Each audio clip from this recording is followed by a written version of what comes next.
Hey everyone, welcome in to another daily editorial here on the KE Report. In this daily editorial, we are getting an update from Burin Gold, traded on the TSX Venture Exchange under the symbol BURG. Just to remind everybody, this company IPO'd back in November of last year.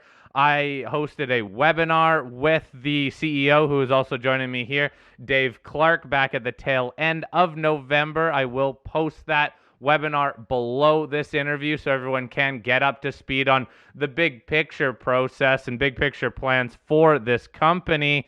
Overall, though, Burin is focused on exploration in Newfoundland and Labrador. The company's Hickey's Pond Paradise Gold Project. This is the flagship, and the company did just announce news last week, February 3rd, that it is starting this 10,000 meter exploration program.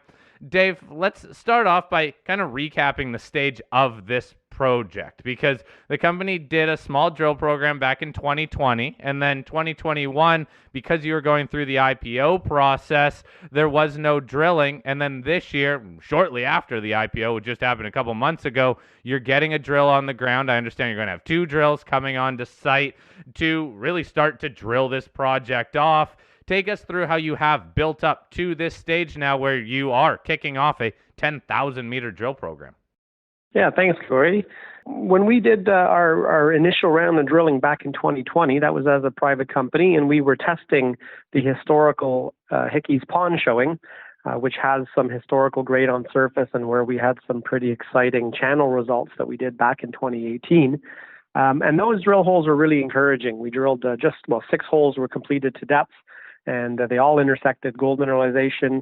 Our best result there was in our hole 2, which was 10.8 meters of 4.4 grams of gold. And, using the strength of those results was really what allowed us to complete our IPO.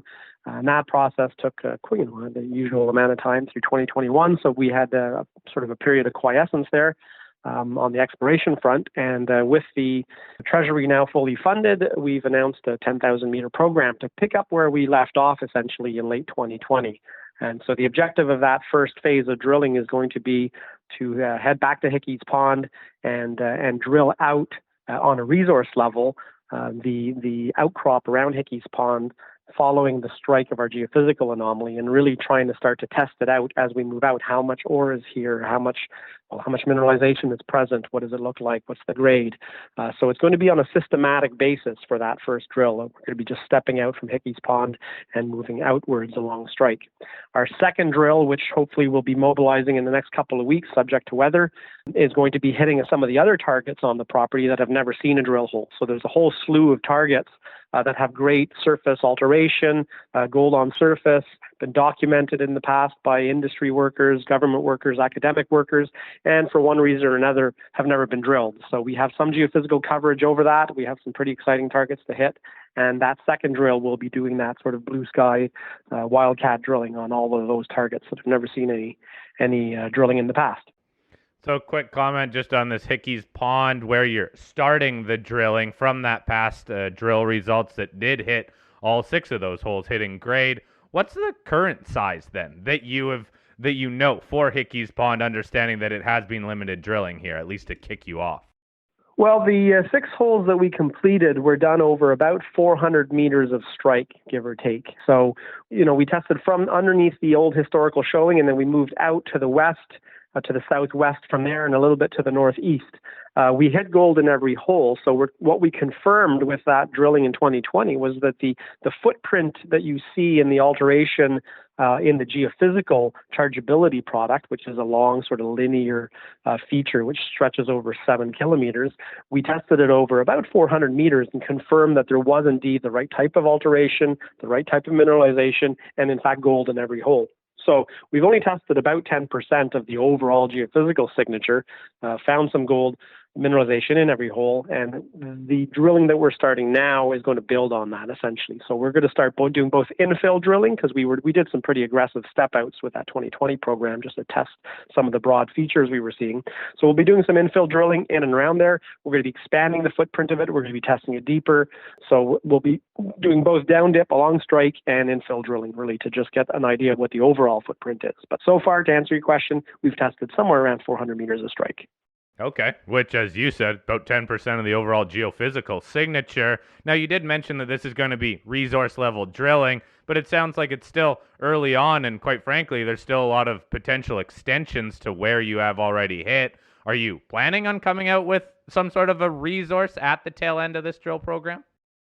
This drill program is really tailored to be the starting block of that work. So I don't imagine 10,000 meters would be enough to comprehensively drill this out as a resource, but it's certainly enough to give us the right indications, of what we're looking at on a sort of a back of the envelope calculation, which will definitely inform any resource going forward. So that's the plan. I would like to bring this to resource stage as quickly as possible. I think that's the best strategy for our shareholders, is that we really demonstrate that we have an interesting looking resource as quickly as we can. So this is, I'd say, phase A of that project, of that program. Okay, fair enough. Now, regarding this second drill and some of these targets that have never been tested before, how many approximate targets do you have, and what's going to be the process of testing it? Is it going to be 1, 2 holes, or is it going to be a more comprehensive program at each target?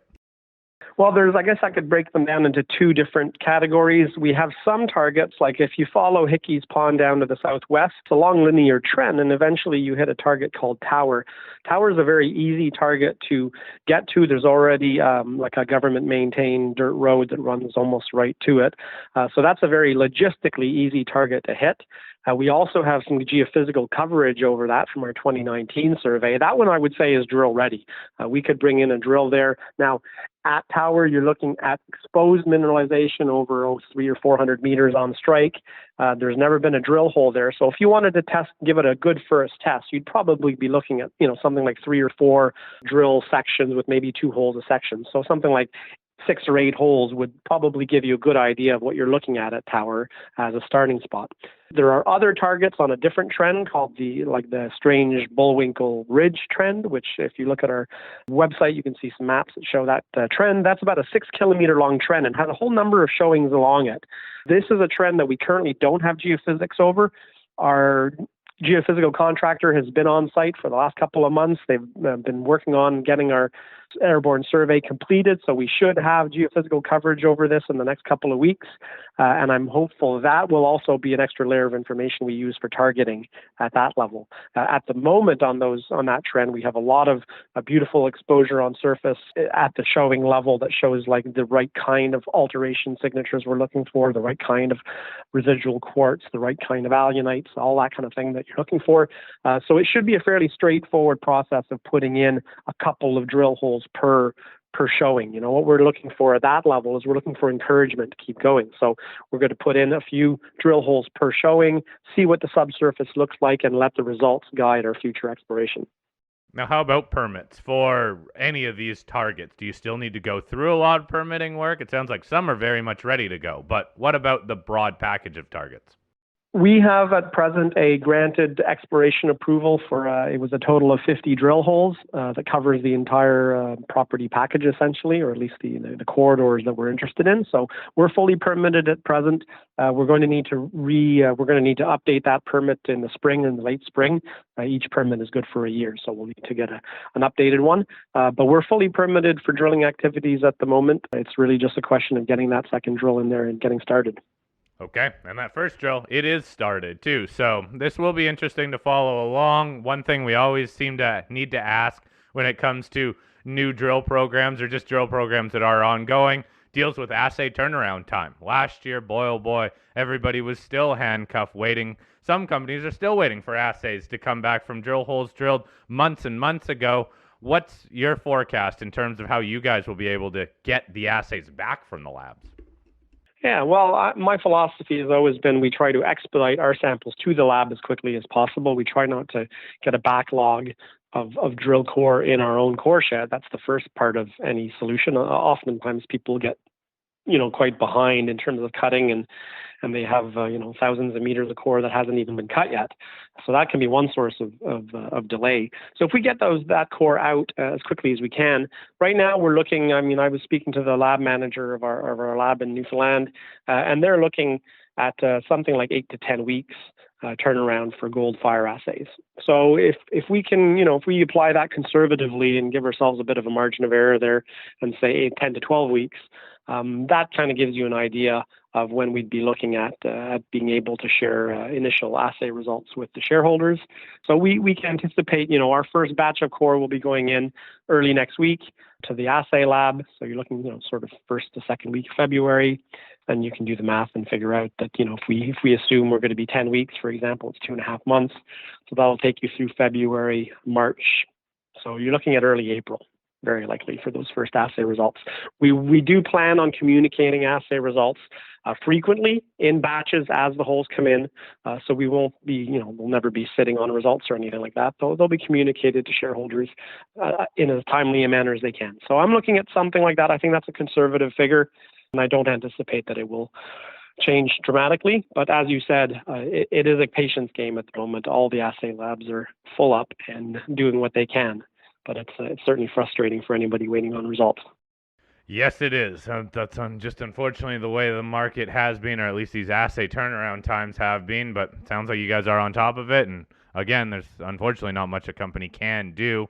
Now, you did mention that this program is fully funded. Can you take us through just how much cash is in the bank and what the budget is for this 10,000 meters, please? Yeah, the IPO closed. We grossed $6.9 million on the IPO.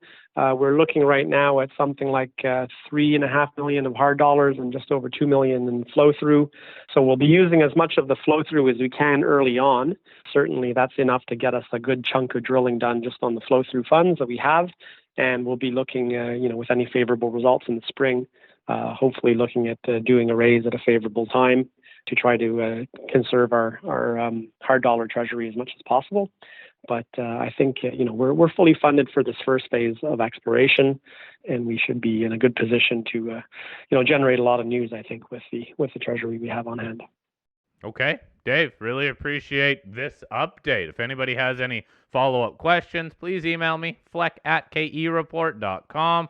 Again, you can watch that webinar that Dave and I recorded back at the tail end of November. It is a bit longer, but you do get a nice full understanding and overview of the project as well as some of the historic work that has been done. So again, email me your questions. We'll follow up on the back of some more news, especially when you do start to get some of those drill results back, which will be in a little bit of time, but we'll probably follow up even before then to see how everything is progressing. Dave, thank you for this update, and please keep us up to date on future news. I will do that. Thank you, Cory.